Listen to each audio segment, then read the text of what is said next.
in terms of writing was also kind of the same thing. We were all like separate. Everybody lives in a different state. We have people in Iowa, Alabama, Georgia, Ohio, and Oklahoma. So that made it pretty difficult. We wrote a few songs on off days in hotel rooms and like parts of songs, and we would jam stuff on computers, and it just had changed a lot. It makes it's different writing on a computer than writing like live in person. You know, we went back to the machine shop in New Jersey to record Immortal because we were so pleased with the experience that we had working with Will Putney the first time on Breaker. He just has a great understanding of what our band is and what we were doing.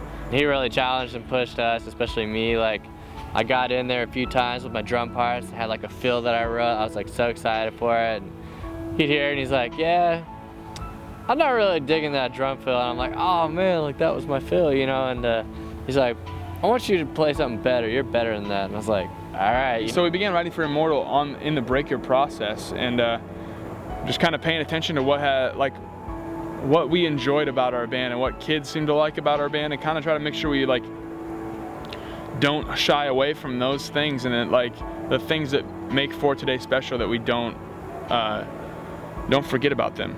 Our musical styles have changed.